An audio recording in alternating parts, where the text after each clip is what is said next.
Hi there. Now it's been pointed out to me that on the camera you may not have seen the stitches because when you're wool felting and wool stitching on felt, the stitches sink in. So I'm just going to lift this up and show you. So here you can see the stitch quite clearly how I've stitched over. And if you come to this point here, you can see the bottom thread coming up. So that's me before I changed my tension and pulled the top thread down so the bobbin thread was tighter. So when you're sewing, you need to make sure that you always check that before you start stitching.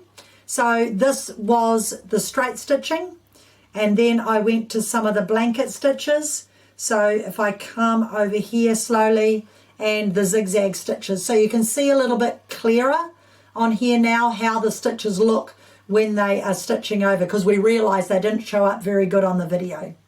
Okay, so once you've done all your stitching like that, then what you can do is you can get your piece of your fabric and you can decide how you want to embellish your work. So you can do a couple of things. You can put some felt pieces on, which I have here, or you can do all sorts of things, whatever you want to do. You can add your felt pieces on, and what I do to make it easier is I just glue them on. So if I'm going to be doing felt pieces onto here, I might just cut out a shape. You know what I'm like, I don't really have any rules. Just cut out a shape. And if I'm going to be putting that on there,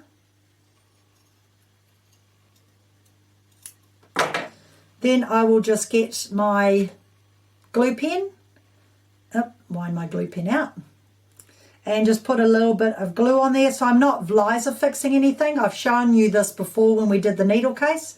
I'm just stitching that down.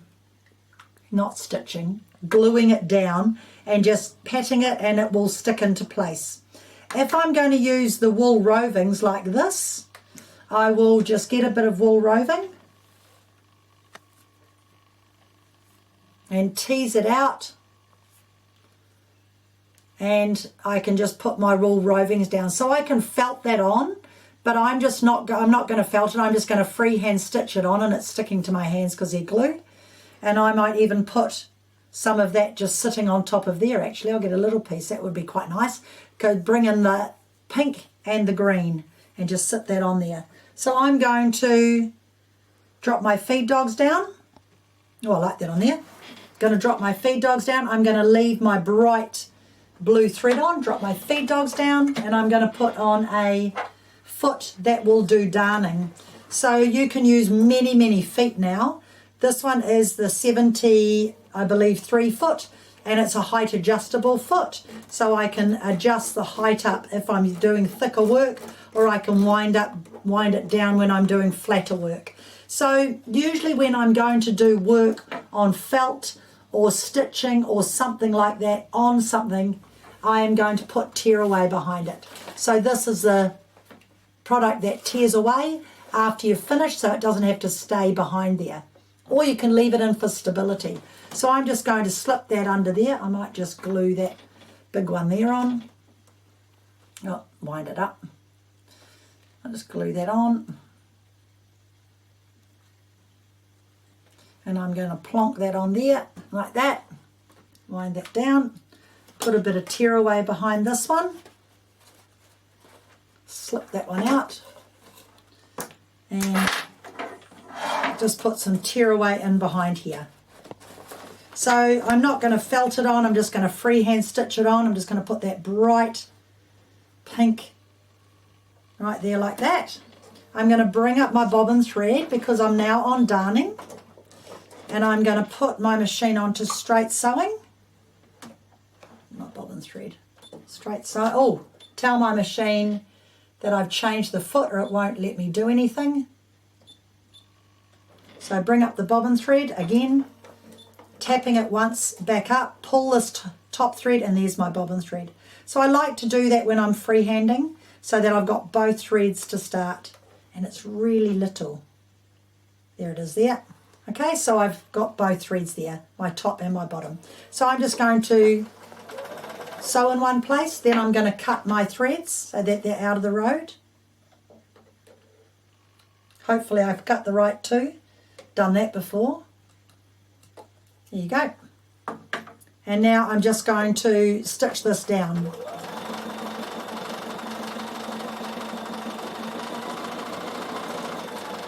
Just going around in a circle.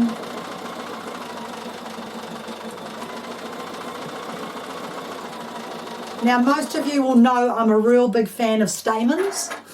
So those that haven't seen me do stamens before, I'll just quickly show you. So all I do is I do straight stitching and then a zigzag. So I'm going to make sure my top tension's down. Yes, it is, because I've already previously done it. Now I'm going to go out to the side and back and out to the side and then zigzag. Then back in. And don't always go to the centre because you'll make a big mess. So out to the side, back out, but not always back to the centre, and back out and do a stamen. And when you're using the fine threads, you can go over a lot. Okay, and it's really effective. Out to the side, back, out to the side, and zigzag. You can move it backwards and forwards a little bit to make it fatter. And it doesn't have to be perfect. If you want to, you can go right outside here and zigzag. Up. I can see my thread has shredded, so I'm just going to bring my needle up. I'm going to bring my thread back down, and I could see that it had shredded there. See that? All right, so I'm going to cut that off and rethread my needle. So I probably need to go a little bit slower. It's a very fine, fine, silky thread. I don't know if slow's in my vocabulary. My thread's still in the bobbin, so I can just stay on my zigzag. And it will just secure. It's fine. I don't have to worry about bringing it back up. Go back to straight sewing. Back down. Now, when you're going to go sideways, make sure you try and turn it on 90 degrees. Or else your zigzags will not be nice and centralised. So come out, go back, come out, and zigzag. And that's how I do all my stamens. Okay, and they're good fun. So I'll show you on this one. Here. So I've done this on a larger piece of felt. I've put a bit of wool rovings in the middle. I've zigzagged, which I'm going to show you next, and then I've done my stamens. Okay, so now I'm going to show you how you use this lovely number 12 weight thread, and this is the Italian thread. It's called Aurifil, and it comes in lots of colours, and this is what I use for my needle case. Okay, so you definitely want to have your 90 needle in. So I'm going to lock this off. Remember, lock, wait for your machine to do all the work. This is looking kind of alienish, isn't it, with all my funny bits half done. And I'm going to put a piece of tearaway in behind this large piece of felt here, so it's covering the whole thing. And I'm just going to cut my thread. I'm going to pull it from the front down. I'm going to put on my foot, my open toe foot, number 20. I'm going to tell my machine I've done that. So I'm telling it I've put on my open toe foot, it's number 20, and I'm going to use a bright colour. Let's go with orange. I'm going to do the blue actually because I quite like it. So I'm going to put the blue on. Now, when you're using this thread and you've got a machine that can do 9mm stitches, take all your stitches out to 9mm. No matter what stitch you do, put your feed dogs back up, and I'm going to go right out to a beautiful big stitch and show you how it can look. The next thing you're going to do is you're going to tell your machine to do one pattern. So I'm going to tell the machine one pattern. So I'm going to thread this up. Remember, you need to have your foot up, hold your thread, thread your machine all the way to the bottom. Make sure it's through the tension disc before you let this hand go, and you won't have any problems with it not threading right. So I've threaded my needle threader. I'm bringing my bobbin thread to the top, but remember I want to change my tension. Now I'm going to show you in the mirror how to do this. So I'm moving sideways. On these machines, I go up here and I touch the tension disc. Now remember, it's going to be back to front for you. And I'm going to take this down. Can you see it turning yellow? If I clear it, it's back on 2.75. I can use this dial as well. And I'm going to take it down to about 1.5. So that's pulling my top tension to the bottom, so I get a much better stitch. Okay? Now I'm going to bring my bobbin thread up to the top, like that, before I start. Now I'm happy. I'm going to do it through the fabric. Bring my bobbin thread up to the top. Even though I'm not freehand stitching, because I'm using the thicker thread, I like to do this. Now, this stitch is going to do a cross like this, and it's going to sew down the center. So I want the center to be on the edge of my fabric. Okay, so on the edge of my curve. So I'm going to start here, and I'm centralizing this. So it's going to do a crisscross. Then it's going to go down on the edge. So I'm going to turn my work every stitch. So watch. Zigzag, cross over, and sew down the side. Turn my work, cross, sew down the side. Turn my work, cross, and sew down the side. Oh, I went too far, I didn't stop, sorry. I pushed my foot down again. The machine will stop if you stop. Now, if you don't want to use your foot control, you can put your speed dial down and push your start stop button. Oops. But remember, put single pattern back on. I forgot to push my single pattern back on. So now I can push my start stop button. That was nearly a disaster. Lift your work. Oh, I think I need to go slower. I've pushed it slower. That's better. Now I can control it. Okay, turn your work. Funny.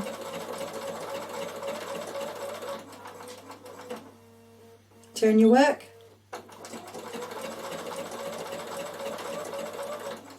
See how lovely the thick thread looks? And I'm hoping you can see that, because it's really nice and thick.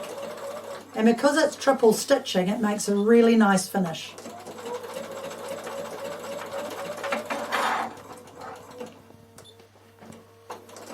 So there are times when I do go slow, and there are times when you need to.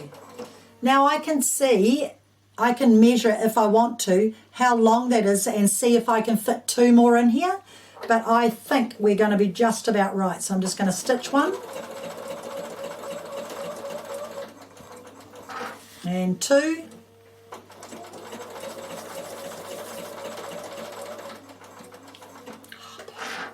And now I can turn my work. And I'll stitch 1 more.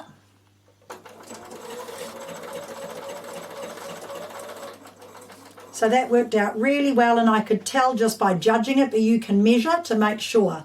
Now this curve isn't so bad, so I can take it and do about 5 and be happy that I don't have to stop and turn. So I'm just going to go nice and slow, but it will continue to sew 5 times because I can see it's not such a big curve. I don't have to worry. I don't want to do any more than 5 just in case, because I want it to be nice and even.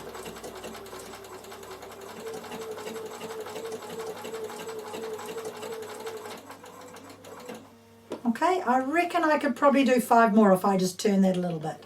Try it again. Go a little bit faster. And I've set my machine to go slow so it won't go too fast. So be patient and you'll get a nicer finish. Now I want to change it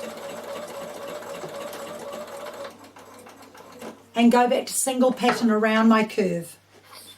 So I'm going to go back to single pattern. And it's going to stop. I'm going to lift and turn. Single pattern. And stop. And lift and turn. All these fluffy things here I'm just going to get rid of. Single pattern. And soft. Stop and turn. This thread I'm just going to pull to the back because I can see it. There we are. I'm just pulling that thread to the back, that grey thread, and getting it out of the road and finishing off around here. And I'm leaving this thread, you'll notice, because I'm going to pull it to the back and tie it off with the other thread when it gets there. I'm not going to knot it off with, I'm not going to lock it off with my sewing machine. See how nice and neat it looks when you do that?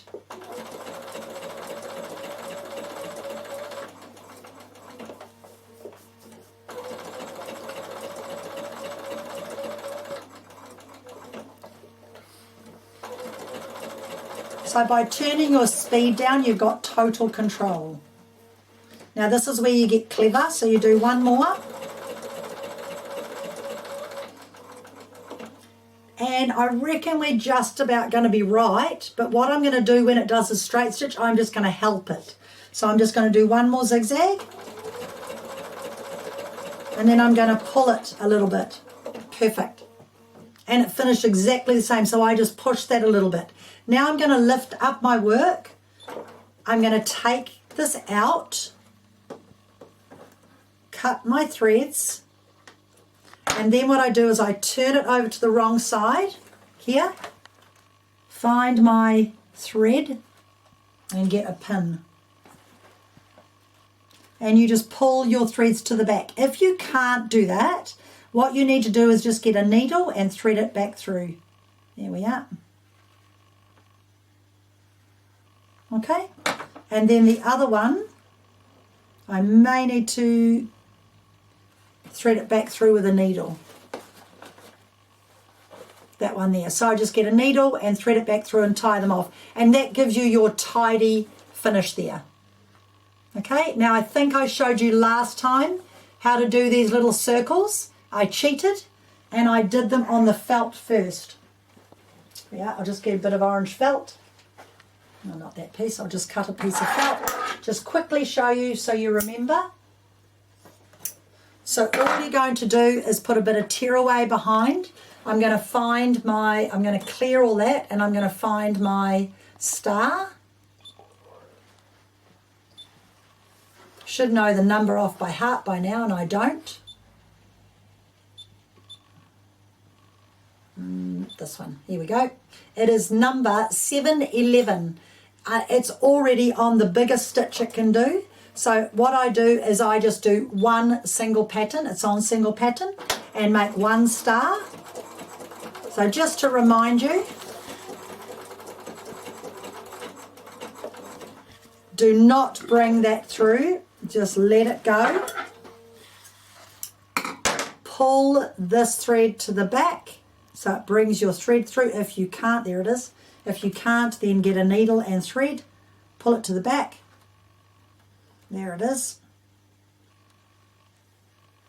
And the other one, pull it to the back. That's why you leave them nice and loose.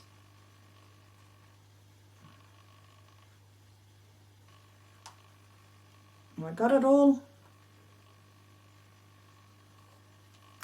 Okay, so it's nice and tidy on the top. And then tie all those together. Now when you're tying, if you get your bobbin thread and your top thread, and your bobbin thread and your top thread, just make a big circle, put your thread through once and tie it gently. For the second one, you're going to put your thread, make a big loop, and you're going to put your thread through the hole once and then through the hole twice. It's called a surgeon's knot apparently. And then when you pull it like that and pull it tight, that will never come undone. Okay, and then you can cut these here. Now I'm going to tear the tearaway off from around it, put my thumb on there and just tear it off around it so I don't damage my threads, and then I cut my circle out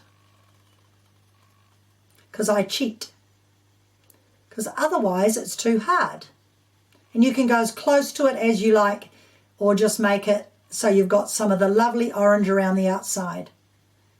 And every time I do it, I always have to go back because I never get it perfect. Doesn't matter. Okay, then I get my glue pen and I glue stick, oh, I always forget to wind it up. I glue stick behind here, and then I put it on where I want it, and I stick it on like that. I leave that to dry, and then I simply just anchor it through the center, either with a bead or just stitching it up and down to anchor them all over there. And that's how I do all of these. Okay, it's really, really nice and easy. Now, the next thing I want to do is I want to embellish with the thread, and you can do all sorts of embellishing, but if you just pick a stitch you love and you just stitch it and follow your line, I put tearaway all on the back of here so that nothing pulls up. Look at the effect you get. I'll just show you this part here. Look how effective that is. So this one might just have stitches all over it, and this is just that same thread, but I have picked a lovely stitch and I have simply just slowly done it single stitch at a time, or sometimes 2 or 3. Now, because I was doing it at Bernina Club, I've left my tails, so later on I can pull those to the back and pull them down. Remember what you've got to do though when you do this. You need to bring your top tension down, and you need to make sure that you go nice and slow. So you're going to do this exactly this method like I've done on here, and then embellish it any way you like. So this was all embellished, all in a flat piece like this, and then what you're going to do is sew the two together. So I might just stitch this together to show you. I'll stitch this one together to show you what you do to finish it off.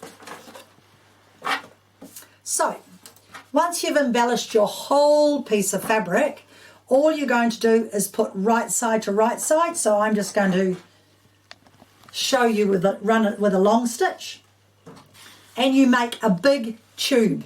Okay, so it's very, very easy. So what I'm going to do is I'm just going to put normal thread on top, and I'm just going to do a long stitch that I can pull out later, just so I can show you what you do. And I'll put white thread on so you can see it. Remember, turn that around that way. My foot is up, so I can thread and thread all the way down. Okay, and needle threader. So you are just going to do a straight stitch down here. You don't need to overlock it or anything. I'll just do a long stitch because I'll be pulling it away later. Stitch 1, clear everything so everything's back to normal sewing, and I'll lengthen it out. And I'll put the speed up. Okay, so you just join it all into one long tube. It's super, super easy to finish. You've got the measurements all on your notes, the size to make it.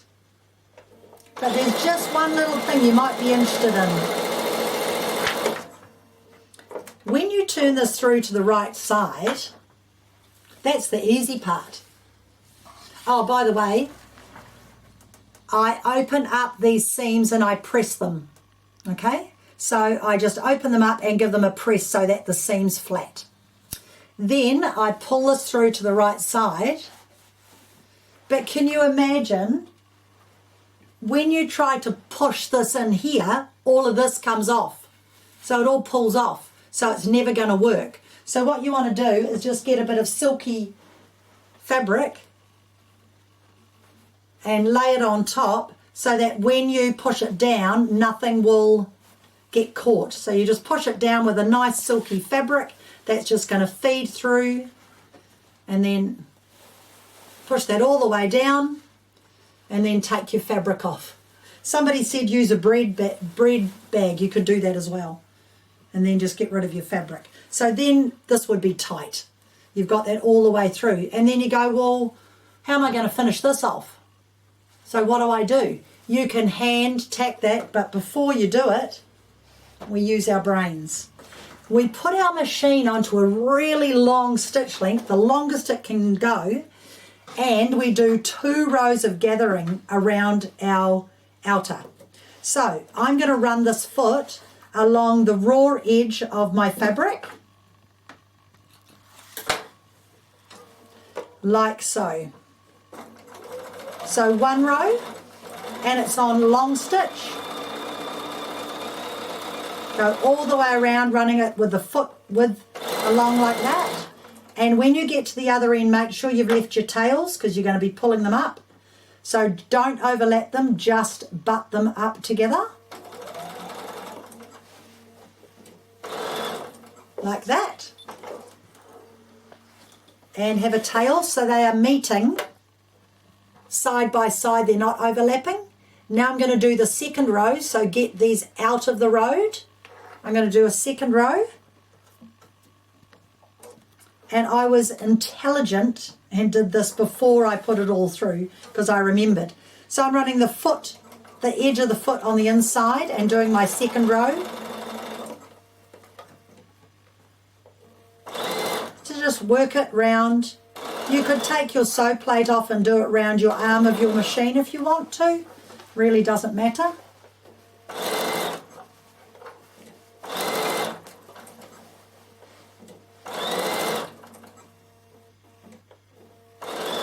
And don't overlap it. 1 more stitch. Perfect. And don't use your scissors. You want your long tails.